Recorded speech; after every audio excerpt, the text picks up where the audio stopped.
Assalamualaikum, selamat datang buat teman-teman yang baru saja bergabung. Jangan lupa klik subscribe, agar kalian tidak ketinggalan informasi bansos dari channel ini. Buat teman-teman yang sudah subscribe dan like video ini, saya ucapkan terima kasih. Semoga kalian sehat selalu, dan dilancarkan rezekinya. Amin ya robbal alamin. Assalamualaikum warahmatullahi wabarakatuh. Selamat siang, salam sejahtera untuk kita semua. Nah, berikutnya kemudian disusunlah satu mekanisme dalam rangka updating ini. Pertama lewat jalur resmi, mulai dari lurah atau musyawarah desa, musyawarah kelurahan, naik sampai dinsos, ditandatangani oleh bupati, wali kota, baru naik ke DTKS. Oleh DTKS diverifikasi dengan mekanisme yang ada. Kalau yang valid, by name, by address, kemudian juga ada geotaggingnya, ada foto-fotonya dan lain sebagainya, itu baru masuk ke DTKS. Seperti itulah dan seterusnya. Tapi kita tahu tadi disebut-sebut juga bisa jadi inputnya itu bias, karena tidak semua orang sama pemahamannya terhadap kriteria ini, dan setiap orang yang menginput itu kadang-kadang juga punya subjektivitas. Maka itulah kemudian banyak keluhan di mana-mana. Tapi ini perlu saya sampaikan. Keluhan itu kemudian dijawab ya pada waktu itu, tentu sebelum saya menterinya, itu dengan memberikan kesempatan publik masyarakat untuk usul sanggah lewat cek bansos. Ya, meskipun ini belum dikenal luas oleh masyarakat, tapi itu sebenarnya adalah sarana oleh siapapun termasuk anggota DPR kalau menemukan hal-hal yang tidak sesuai di lapangan, itu bisa melalui cek bansos, dan di situ ada menu namanya usul sanggah. Semua yang masuk dalam DTKS ini sudah dipadankan dengan NIK. Jadi sudah sepadan 100%. Jadi kalau tidak NIK-nya nggak cocok ya nggak bisa masuk dia. Ini dulu ya sekarang. Jadi ini mekanismenya.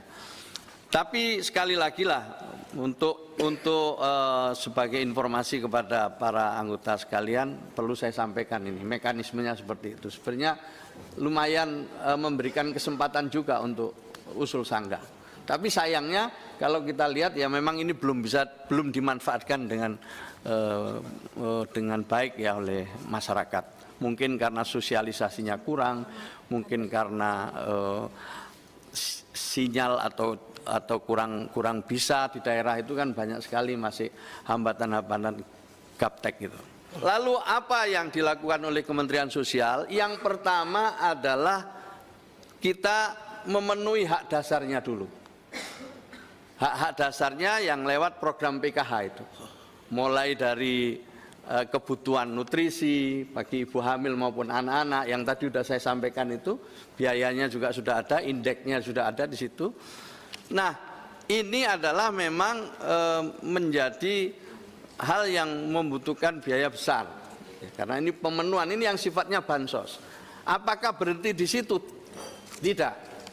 Jadi setelah hak-hak dasarnya terpenuhi, ya mereka paling enggak sudah bisa makan, bisa ada rumah yang layak, ya, kemudian ada asupan atau nutrisi yang cukup dan lain sebagainya, bisa sekolah, maka keluarga ini harus diberdayakan.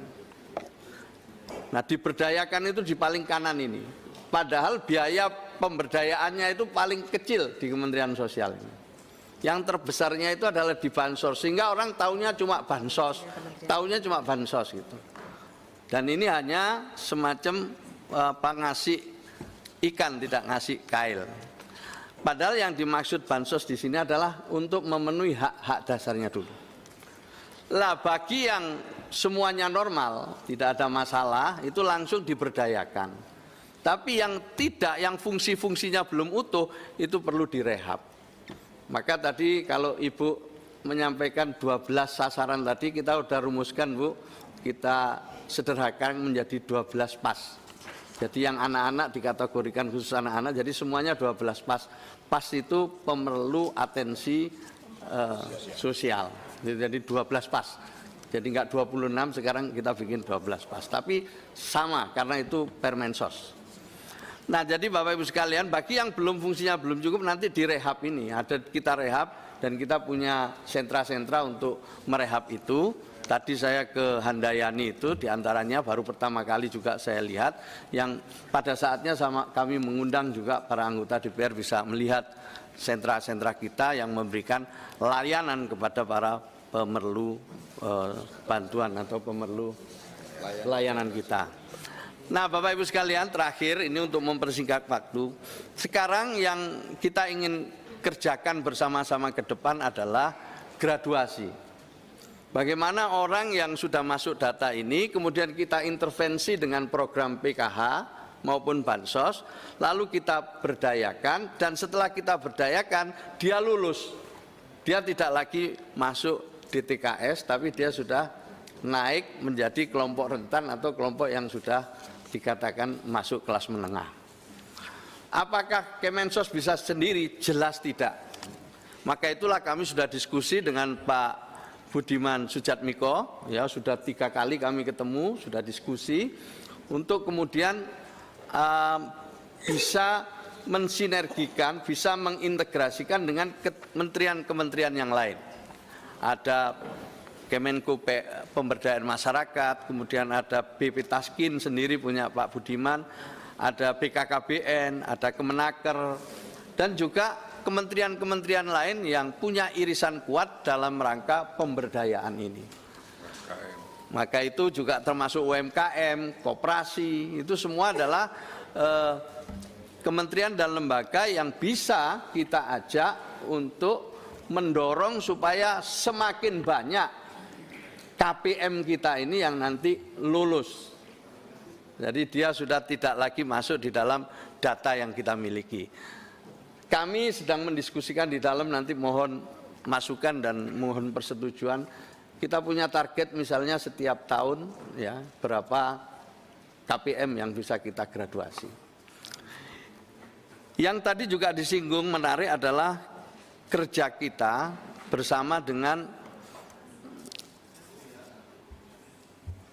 BUMN atau juga lembaga-lembaga non pemerintah yang mereka memiliki program-program dan anggaran yang bisa turut mempercepat graduasi ini. Tadi kami pagi ini bersama kitabisa.com misalnya sebagai contoh aja, sudah beberapa kali kerjasama, kita ingin membuat program yang kira-kira nanti menjadi bagian dari program pemberdayaan seperti membuat kelompok-kelompok usaha bersama dan seterusnya dan seterusnya. Jadi Bapak Ibu sekalian, itulah saya ingin nyampaikan supaya ini jadi pegangan bersama bisnis proses kita dalam menjalankan program 5 tahun ke depan dan nanti diawali dari data yang ada. Terima kasih, kurang lebihnya mohon maaf. Selamat sore. Assalamualaikum warahmatullahi wabarakatuh.